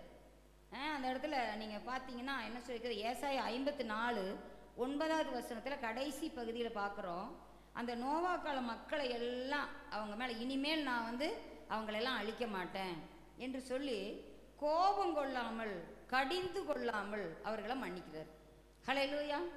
அப்போ பார்த்தீங்கன்னா அந்த காலத்தில் இருந்த அந்த ஆத்துமாக்களுக்காக அவர் பாதாளத்தில் இறங்கி அந்த ரட்சிக்கப்படாத அந்த ஆத்துமாக்களுக்கு என்ன செஞ்சாராமா, போய் பிரசங்கம் பண்ணார்னு சொல்லி வேதம் பார்க்குறோமில்ல. அவர் சிலுவையில் மரித்து பாதாளத்தில் இறங்கி அந்த ஆவிகளுக்கு ஆண்டவர் பிரசங்கம் பண்ணார், அவங்க கெட்டு போகக்கூடாதுன்ட்டு. ஹல்லேலூயா. இப்போ பொறுமையாக ஆண்டவர் இருக்கிறார். நம்ம வாழ்க்கையில் பார்த்தீங்கன்னா ஆண்டவர் எப்படிலாம் நம்முடைய அன்பு நிமித்தம் அமர்ந்திருக்கிறாரு சொன்னால், இந்த கரு வரையிலிருந்து கல்லறை வரை கருத்தோடு கனிவாக கரத்தினால் தாங்கி சுமந்து வருகிறார். கருவறை முதல் கல்லறை வரைக்கும் ஆண்டவர் நம்மை ஏந்தி சுமந்து தப்பு வைத்து பாதுகாத்து அவர் கரத்தினால தாங்கி ஏந்தி சுமந்து இன்னும் நான் உன்னை சுமப்பேன் ஏந்துவேன் அப்படின்னு சொல்லிட்டு ஆண்டவர் சொல்கிறார். முதிர் வயது வரை நான் உன்னை அப்படியாகவே செய்வேன்னு சொல்கிறார். ஹல்லேலூயா. அடுத்ததாக பார்க்குறோம் ஏசாயா தீர்க்கதரிசன புஸ்தகம் 57:16 பார்க்குறோம். வழக்காட மாட்டேன்னு சொல்கிறார். நம்ம கூட எதுவும் வழக்காட மாட்டார். அவன் மனுஷன் தானே, அவன் இருப்பது 70 வருஷம் தானே அப்படின்லாம் சொல்கிறார் ஆண்டவர். கோபம் கொள்ள மாட்டார் என்று சொல்லி பார்க்க. ஆவியும் நான் படைத்த ஆத்துமாக்களும் சோர்ந்து போகுமே நான் கோபப்பட்டேன்னா 57:16 நம்ம வாசிக்கிறோம். அப்படி என்ன சொல்கிறாருன்னா, என் முகத்துக்கு முன்பாக சோர்ந்து போகுமே. நம்ம குழந்தை நம்ம முன்னால் சோர்வாக உட்காந்துருந்தா நமக்கு எப்படி இருக்கும்? நம்மளுக்கு சாப்பிட்றதுக்கு மனசு வருமா? நீ எப்படியோ உட்காந்துட்டு நான் போய் சாப்பிடல, எனக்கு போடு சாப்பாடை அப்படி எந்த தகப்பனா சொல்லுவாங்களா? அது எப்படியாவது அந்த குழந்தைய சமாதானப்படுத்தி வாக்கண்ணுன்னு சொல்லிட்டு அதை சொல்லி எடுத்து அந்த குழந்தை சாப்பிட்டா தான் என்னது இவங்களுக்கு சாப்பிடவே தோணும். அது மாதிரி இந்த இடத்துல ஒரு தாய் போல குழந்தைகளின் சந்தோஷமே தன்னுடைய சந்தோஷம் என்று நினைக்கக்கூடிய தேவன் நம் தேவன். ஹல்லேலூயா. ஆகவே தான் நம்மளுக்காக என்ன செய்கிறாரு? அவர் தம்முடைய அன்பு நிமித்தம் தான் அமர்ந்திருக்கிறார். ஹல்லேலூயா. இல்லைன்னா எந்திரிச்சிருவார். அப்படியே தன்னுடைய வாளை கருக்காக்கி நம்மளை என்ன சங்கதின்னு கேட்டுருவார். ஆனால் இந்த இடத்துல அவர் எப்படி இருக்குது? நம்ம சோர்ந்து போயிடக்கூடாது, நம்ம மடிந்து போயிடக்கூடாது என்று சொல்லி ஆண்டவர் இருக்கிறார். தேவனுடைய அன்பானது 1 கொரிந்தியர் 13:4-8 வரைக்கும் பார்த்தீங்கன்னா 16 குவாலிட்டி அதில் சொல்லப்பட்டிருக்குது. 16 குவாலிட்டி அன்பு எப்படிப்பட்டதுன்னு சொல்லிட்டு 16 சொல்லியிருக்குது. 4-8 வரைக்கும் நீங்கள் அதை வீட்டில் தியானிக்கும்படியாக கேட்டுக்குவேன். இந்த 4-8 வரைக்கும் இருக்கிற வசனத்தை இந்த குழந்தைகள்லாம் இன்றைக்கி மனப்பாடம் பண்ணி இன்றைக்கி சாயங்காலம் என்ன பண்ணணும்? வாட்ஸ்அப்பில் சொல்லிடணும். அதே போல் இந்த வாக்குத்தத்த வசனத்தையும் சொல்லணும். ஹல்லேலூயா. பாருங்க, இந்த அன்பு தேவ அன்பு எப்படிப்பட்டதான்? மன்னிக்கும் அன்பு, மனதுருகும் அன்பு, பாதுகாக்கும் அன்பு, பராமரிக்கும் அன்பு, தாங்கும் அன்பு, ஏந்தும் அன்பு, உயர்த்தும் அன்பு, விடுவிக்கும் அன்பு, ஏன் ஜீவனையே கொடுக்கும் அன்பு. ஹல்லேலூயா. ஒருவன் தன் சிநேகிதனுக்காக தன் ஜீவனை கொடுக்கிற அன்பிலும் அதிகமான அன்பு ஒருவரிடத்திலும் இல்லை. ஹல்லேலூயா. ஜீவனை கொடுத்த அன்பு, நம்ம மீட்கிறதுக்காக நம்மை ரட்சிப்பதற்காக ஆண்டவர் ஜீவனை கொடுத்தார். ஹல்லேலூயா. அந்த ஜீவனை கொடுத்த அன்புக்கு நீங்கள் உங்கள் ஜீவனை கொடுப்பீங்களா? உங்கள் ஜீவ காலம் முழுவதையும் ஆண்டவருக்காக அர்ப்பணிப்பீங்களா? வாழ்வது ஒரே ஒரு வாழ்க்கை, அந்த வாழ்க்கையை ஆண்டவருக்காக வாழ்ந்துடணும். ஹல்லேலூயா. அப்படிப்பட்ட ஒரு வாழ்க்கையை ஆண்டவருக்கு ஒப்பு கொடுப்போம். ஒரே ஒரு மனுஷன் ஒரு முறை பிறப்பதும் அவன் மரிப்பதும் ஒரு முறை மரிப்பதும் நியாயத்தீர்ப்பு அடைவதும் அவனுக்கு நியமிக்கப்பட்டதாக இருக்கிறது. ஆகவே இந்த ஒரு முறை பிறந்த இந்த பிறப்பிலேயே நாம் ஆண்டவருக்காக ஒரு வாழ்க்கையை வாழ்ந்துடணும். ஹல்லேலூயா. அவர் நமக்கு ஜீவனை கொடுத்தார், நாம் அவருக்காக ஜீவனை கொடுக்கவும் ஆயத்தமாக இருக்க வேண்டும். ஹல்லேலூயா. 6வதாக, but will rejoice over you, கம்பீரிப்பார் வித் சிங்கிங் என்று சொல்லி நம்ம பார்க்குறோம். அவர் கம்பீரிக்கிற தெய்வமாக இருக்கிறார். ஹல்லேலூயா. சங்கீதம் 13:6 நம்ம வாசிக்கிறோம், நன்மை செய்தார் என்று சொல்லி நம்ம பாட வேண்டும் என்று சொல்லி சொல்லப்பட்டிருக்கிறது. கர்த்தர் எனக்கு நன்மை செய்தார் என்று கம்பீரித்து பாடுவோம். இன்னும் சங்கீதம் 30:11 வாசிப்போம். சங்கீதம் 30:11, அவர் என் புலம்பலை ஆனந்த களிப்பாக்கினார், என் ரட்டை களைந்தார், மகிழ்ச்சி என்னும் கட்டினால் என்னை இடை கட்டினார் என்று இதில் சொல்லப்பட்டிருக்கிறது. பாருங்க, கம்பீரித்து நம்ம பாடணும். அதனால தான் ஆண்டவர் களிப்பாக கம்பீரமாய் நமக்காக அவர் கம்பீரமாய் இருக்கிறார். ஏசாயா 35:2 வாசிக்கிறோம், மிகுதியாய் செழித்து பூரித்து ஆனந்த களிப்புடன் பாடும், ஆனந்த களிப்புடன் பாடும் என்று சொல்லி இதில் நம்ம வாசிக்கிறோம். 35வது அதிகாரம் ஃபுல்லாகவே நல்ல ஒரு அழகானது. எவைகள் பாடுகிறது என்று சொல்லி பார்க்கும்போது எல்லாமே பாடுது. கர்த்தருடைய அதிசயங்களை குறித்து பாடுகிறது, எல்லாமே பாடுது. டிஜிஎஸ் தினகரன் அவர்கள் ஒரு நல்ல ஒரு பாட்டு பாடுவார். காலமே நீ எழுந்து கடவுளை தூதி நன்று, காலதாமதம் நன்றன்று, என் மனமே கீச்சு கீச்சென்று சிட்டு கிளைகளில் கூவுது, வாசமலர் மலருது, என் மனம் மகிழுது, காலமே நீ எழுந்து கடவுளை தூதி நன்று, காலதாமதம் நன்றன்று என் மனமே அப்படி சொல்கிறார். அப்போ பார்த்தீங்கன்னா கீச்சு கீச்சுன்னு சிட்டெல்லாம் போகுது, காக்கா காக்கான்னு கரையுது காகமெல்லாம், எல்லாமே அவர் படைத்த ஜீவராசிகள் அனைத்தும் அவரை புகழ்ந்து கொண்டிருக்கிறது. அப்படி இருக்கும்போது ஏன் நம்ம புகழக்கூடாது? நாம் கம்பீரித்து பாடும்போது ஆண்டவர் நமக்காக என்ன செய்கிறார்? கம்பீரித்து பாடுகிறார். ஹல்லேலூயா, களி கூறுகிறார். ஆமென். இப்போ பாருங்க, இந்த இடத்துல பார்க்குறோம், வனாந்தர வாழ்வு செழிப்பாகுது, வறண்ட வாழ்வு நீரூற்றாய் மாறுகிறது. வனாந்தரம் மகிழ்ந்து கடுவழி கழித்து புஷ்பத்தை போல அது செழித்திடுமே.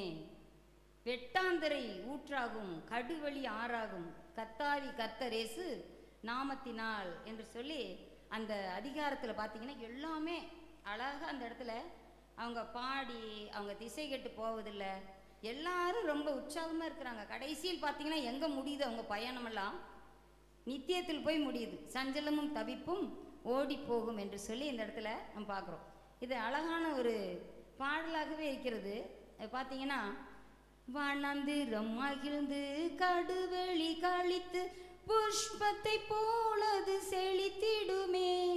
வெட்டாந்தரை ஊற்றாகும் கடுவெளி ஆறாகும் கர்த்தாதி கத்தரேசு நாமத்தினால், கர்த்தாதி கத்தரேசு நாமத்தினால். திகையாதே கலங்காதே பயப்படாதே, நீதியின் தேவன் நம் வந்து விடுவித்தே பாதுகாத்திடுவார்.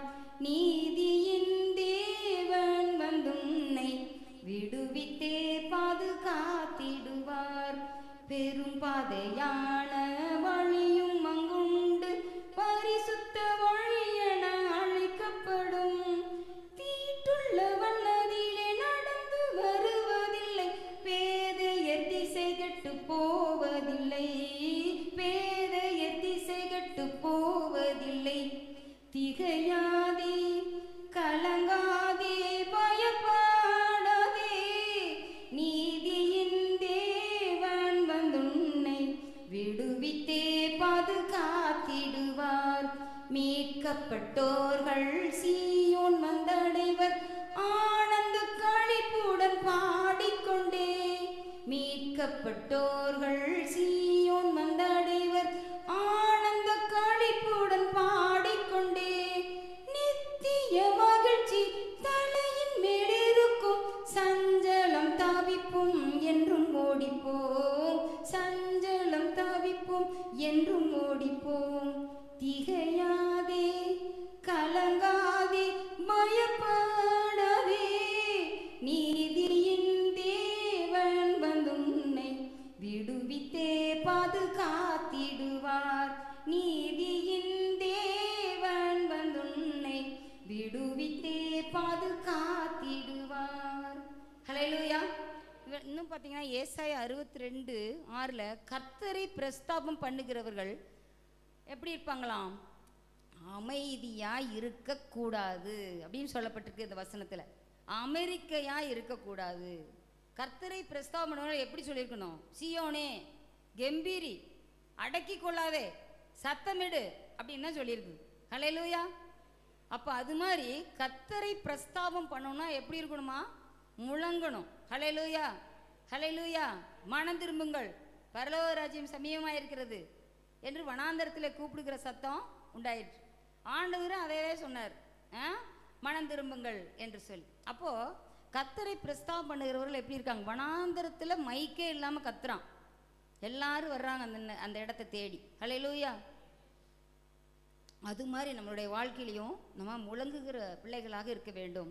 எரேமியா 32:41 பார்க்கும்போது, நமக்கு நன்மை செய்யும்படியே உன் பேரில் நம்மேல் அவர்கள் மேல் சந்தோஷமாய் இருந்து கம்பீரமாய் களி கூறுவார். ஹல்லேலூயா. நன்மை செய்யும்படிக்கே அவர் நம்மேல் உன் பேரில் சந்தோஷமாய் இருந்து களி கூறுவார் என்று சொல்லுவோம். அப்போ நம்ம எப்படி இருக்கணும்? ஹோல் ஹார்ட்டட்லி, ஹோல் சோல்ஃபுல்லி, முழு இதயத்தோடு முழு ஆத்துவமோடும் இந்த தேசத்திலே நிச்சயமாய் நாட்டுவேன்னு சொல்லியிருக்கிறார் ஆண்டவர். அப்போ சந்தோஷமாய் ஆண்டவர் இந்த தேசத்தில் நம்மை நாட்டப்பட்டவர்களாக இருக்கிறோம். அப்போ இங்கே நம்ம நல்லா ஆண்டவருக்குள்ளாக நம்ம நல்லா ஊன்ற கட்டப்பட்டா தான் பரலோகத்திலேயே நாட்டப்படுவோம். ஹல்லேலூயா. இங்கே நம்ம அங்கங்கே பிடுங்கி நட்டுக்கிட்டு இருந்தோம்னா என்ன செய்யுது, ஒரு நாள் அதை விட புட்டுக்கிட்டு போயிடும். அதனால் நம்ம வாழ்க்கையானது ஒரு ஸ்திரத்தன்மை இருக்கணும். கர்த்தருடைய ஆவிக்குரிய வாழ்க்கையில், பரிசுத்த வாழ்க்கையில், நம்மளுடைய ஜெப ஜீவியத்தில், நம்ம வசன ஜீவியத்தில் ஒரு ஸ்திரத்தன்மை இருக்கணும். ஸ்திரமாக இருந்தால் தான் என்ன செய்வார், சீர்படுத்தி ஸ்திரப்படுத்தி பலப்படுத்தி நிலைநிறுத்துவார். ஹல்லேலூயா. அப்படிப்பட்ட ஒரு வாழ்க்கை நம் வாழ ஆண்டவர் நமக்கு உதவி செய்வாராக. ஏழாவதாக ரிஜாய்ஸ் ஓவர், களிகூறுதல். களிகூறுதல், great joy, delight over, gladness என்றெல்லாம் இந்த வார்த்தைக்கு சொல்லப்பட்டிருக்கிறது. களிகூறுதல், களிகூறு, களி கூறுவோம், களி கூறுவோம். கர்த்தர் சொன்ன வாக்குத்தத்தம் சொல்லி மகிழ்வோம். இப்போ வாக்குத்தத்தம் ஆண்டவர் கொடுத்துருக்குறாரு, அதுக்கு நம்ம எப்படி சொல்லணுமா, களி கூர்ந்து சொல்லணும். ஹல்லேலூயா. அப்போ ஆண்டவர் என்ன செய்வார், நம்ம கூட சேர்ந்து அவரும் களி கூறுவார். ஹல்லேலூயா. பாருங்க, to rejoice, to delight in, to take pleasure in, to triumph over, வெற்றி சிறக்கிறது. இதெல்லாத்துக்கும் பேர் களி கூறுதல். ஒருத்தர் நல்லா ஜெயிச்சிட்டாங்கன்னா எப்படி இருக்கிறாங்க, கிரிக்கெட்டில் ஜெயிச்சிட்டாங்கன்னு என்ன செய்கிறாங்க, உடனே அந்த ஸ்டெம்பெல்லாம் என்ன செய்கிறாங்க, ஆளுக்கு ஒன்று ஒன்று பிடுங்கிட்டு ஓடுறாங்க, தலை தெறிக்க ஓடுறாங்க. ஒரு விக்கெட் போயிடுச்சுன்னா உடனே என்ன செய்கிறாரு, அப்படியே ஒரு ரவுண்டே வருவார். அப்போ இந்த மாதிரி எல்லாம் அந்த இடத்துல பார்க்குறோம், ட்ரையம்ஃப் ஓவர். அப்போ ஆண்டவர் நமக்காக என்ன செய்கிறாராம், களி கூறுகிறார். என்ன சொல்லியிருக்குது, ஒரு பாவி மனம் திரும்பினா பரலோக ராஜ்யத்தில் எப்படி இருக்குதாம், மிகுந்த சந்தோஷம். ஹல்லேலூயா. அப்போ ஆண்டவர் அங்கே களி கூறுவாரா இல்லையா? எல்லாம் ஒரே ஆடி பாடி தேவதூதர்கள் எல்லாரும் சந்தோஷப்படுறாங்க. ஓ, பரலோக ராஜ்யத்தில் புதுசாக ஒரு குழந்தை பிறந்திருக்குது. ஹல்லேலூயா. அப்படிப்பட்ட ஒரு சந்தோஷம் இந்த இடத்துல பாருங்கள் என்ன சொல்லியிருக்குதுன்னா, இந்த triumph ஓவர்ங்கிறது, God will take great delight and pleasure in his people and will triumph over their enemies. Triumph over their enemies. சத்துருக்களுக்கு முன்பாக என்ன செய்கிறார், அவர் வெற்றி சிறக்கிறாரு. அதுதான் மிரியாம் அவங்கெல்லாம் பாடினாங்க. அவர் குதிரையும் குதிரை வீரனையும் கடலிலே தள்ளினார் என்று சொல்ல அவங்க பாடுறாங்க. அது தெபராலும் பாராக்கும் அவங்க பாடுறாங்க. அதே போல் இன்னும் பார்த்தீங்கன்னா அந்த மோசே பாடுறாரு, இன்னும் தாவீது பாடுறாரு. இதெல்லாம் அவங்க வெற்றி சிறந்தவர்களெல்லாம் என்ன செய்கிறாங்க, பாட்டு பாடுறாங்க. மகிமையாக அவருக்கு செய்ததுனால அந்த அம்மா என்ன செய்கிறாங்க, மரியாளும் ஆத்துமா கர்த்தரை துதிக்கிறதே, என் ஆவியும் அவரில் கழிக்கின்றதேன்னு பாடுறாங்க. ஹல்லேலூயா. அவ பாருங்க, ஆண்டவர் நம்மேரில் கம்பீரமாய் களியுறுவார், சந்தோஷமாய் களியுறுவார் என்று சொல்லி உபாகமம் 30:9 நம்ம வாசிக்கிறோம். எவ்வாறு அவரின் களியுறுதலை நம்ம அறியலாம்? ஆண்டவர் நம்ம மேலே களிகூறுதாரு, நம் பேரில் அவர் களிகூர்ந்து கம்பீரித்து களிகூறுவார். அப்படிங்கிறத நம்ம எப்படி அறிஞ்சுக்கலாம்? ஆண்டவர் களிகூறுகிறாருன்னு எப்படி நம்ம தெரிஞ்சுக்கலாம் அப்படின்னு பார்த்தீங்கன்னா, நமக்கு நன்மை உண்டாகுமாமா, நமக்கு நன்மை உண்டாகும். அதை வச்சு நம்ம தெரிஞ்சுக்கலாமா. அடுத்து நம்ம வேலைகளை எல்லாம் என்ன செய்வாராம், ஆசீர்வதிப்பாராம். கற்பத்தின் கனி ஆண்டவர் என்ன செய்வாராம், ஆசீர்வதிப்பார். மிருக ஜீவன்களின் பலனை ஆசீர்வதிப்பார். நிலத்தின் கனிகளை ஆசீர்வதிப்பார். எல்லாவற்றிலும் பரிபூரணம் உண்டாக செய்வாராமா. அத்தனையும் கையிட்டு செய்யும் சகல வேலையிலும் ஆண்டவனுக்கு ஆசீர்வாதம் தருவார். இதை வச்சு நம்ம என்னன்னு தெரிஞ்சுக்கலாம், ஓ, ஆண்டவர் என் பேரில் களி கூறுகிறார் களி சொல்கிறார். களி கூர்ந்தா தான் ஆசீர்வாதம். ஈசாக்கு என்ன செஞ்சார், நல்லா ருசியாக சுவைச்சு சாப்பிட்டா அவனுக்கு ஒரு களி கூறுதல் வந்துருச்சு, உடனே ஆசீர்வாதம் கொடுக்குறாரு. சாப்பிட்டுட்டு உடனே ஆசீர்வாதம் பண்ணுறேன். இன்றைக்கி நம்ம நல்ல அருமையான ஒரு உணவை சாப்பிட்டோம்னா எப்படி இருக்குது, ஒரு சந்தோஷம் வருதா இல்லையா, சூப்பராக இருந்ததுப்பா அப்படின்னு களி கூறுதல் கிடைக்குது. அப்போ ஆண்டவர் நம்மளுடைய வாழ்க்கையில் எல்லாவற்றையும் பார்த்து, நம்ம ஆண்டவர் நம்மை அழைக்கும் போது நாம் அவர் சத்தத்தை கேட்டு நம்ம கதவை திறந்தால் என்ன செய்கிறார், நம்மோடு வந்து அவரும் போஜனம் பண்ணுறாரு. ஹல்லேலூயா. அவரும் நான் உன்னோடு கூட போஜனம் பண்ணுவேன், அவனும் என்னோட போஜனம் பண்ணுவான்னு தான் சொல்கிறார். ஹல்லேலூயா. அப்போ ஆண்டவர் அப்படியாக களியூறும்படியாக நம்ம நடக்கணும். சீசர்களோடு பேசிட்டு போகிறார், எம்மாவூர் சீசர் என்ன செய்கிறார், அவர் நம்ம இடத்துல பேசும்போது நம்ம இதயம் கொழுந்து விட்டு எரியவில்லையா அப்படிங்கிறாங்க. அப்போ பாருங்க, அந்த இடத்துல ஒரு சந்தோஷம். உபாகமம் 31:3 பார்த்தீங்கன்னா, ஆண்டவர் நம்ம கூட எப்படிலாம் இருக்கிறார்னா, முன்பாக கடந்து போகிறார். 31:6 உன்னோட கூட வருவார். 31:8 முன்பாக போகிறவர், அதுலேயே உன்னோடே இருப்பார் என்று சொல்லி, இதெல்லாம் நம்ம கூட இருந்து ஆண்டவர் களிகூர்ந்து மகிழக்கூடிய தேவனாக நம்மோடு கூட இருக்கிறார். ஹல்லேலூயா. சங்கீதம் 2:11 பாருங்க, பயத்துடனே கர்த்தரை சேவியுங்கள், நடுக்கத்துடனே களிகூறுங்கள். ஹல்லேலூயா. நடுக்கத்துடனே அவர் சந்நிதியில் வாருங்கள்னு சொல்லியிருக்குது. துதித்தலுடனே அவர் சந்நிதியில் வரணும். பயத்தோடு நடுக்கத்தோடு அவரை தொழுது கொள்ளணும். ஹல்லேலூயா. ஏன்னா பயபக்திக்குரியவர், பட்சிக்கிற அக்கினி, அவருக்கு மேலே நடுங்காமல் இருக்க முடியுமா? அப்போ பயத்துடனே அவரை சேவித்து நடுக்கத்துடனே களிகூறும் போது ஆண்டவர் நம் பேரில் களிகூறுகிறார். ஹல்லேலூயா. செப்பனியா 3:14 வாசிங்க. செப்பனியா 3:14. சீயோன் குமாரத்தியே கெம்பீரித்து பாடு, இஸ்ரவேலரே ஆர்ப்பரியுங்கள், எருசலேம் குமாரத்தியே நீ முழு இதயத்தோடு மகிழ்ந்து களிகூறு. ஹல்லேலூயா. பாருங்க என்ன சொல்லி பாருங்க, சீயோன் குமாரத்தி பார்த்து சொல்றாரு, இஸ்ரவேலரை பார்த்து சொல்றாரு. அடுத்தது எருசலேம் குமாரத்தி. ஹல்லேலூயா. கெம்பீரித்து பாடு, ஆர்ப்பரி, மகிழ்ந்து களிகூறு. மகிழ்ந்து களிகூறு, மகிழ்ந்து களிகூறு. மன்னவனேசு நம் நடுவில் மகிழ்ந்து களிகூறு அந்த பாட்டில் இருந்து. அது மாதிரி ஆண்டவர் நம் வாழ்க்கையில் நம் பேரில் அவர் களிகூறுகிற வண்ணமாக நாம் நடந்து கொள்ள வேண்டும். ஹல்லேலூயா. அப்போ நம் தேவனாகிய கர்த்தர் நம் நடுவில் இருக்கிறார். ஜீவ விருட்சமாய் நடுவிலே, ஜீவாதிபதியாய் நடுவிலே, மேகத்தூணாய் அக்கினித்தூணாய் நடுவிலே, ஞான கண்மலை நடுவிலே, ஞானத்தின் ஊற்றாய் நடுவிலே, அக்கினி சூளையின் நடுவிலே, சிங்கத்தின் குகையின் நடுவிலே, முட்செடியின் நடுவிலே, முகிலின் மேல் நடுவிலே, பூட்டிய வீட்டுக்குள் நடுவிலே, சிலுவை காட்சியின் நடுவிலே தேவன் நம்மோடு எப்போதும் இருக்க வேண்டும். ஹல்லேலூயா. ஆண்டவர் இந்த 7 ஆசீர்வாதங்களை நமக்கு தந்து இந்த வருடத்தை நன்மையினாலும் கிருபையினாலும் நம்மை முடிசூட்டுவாராக. நாம் கண்களை மூடுவோம், ஜெபிப்போம்.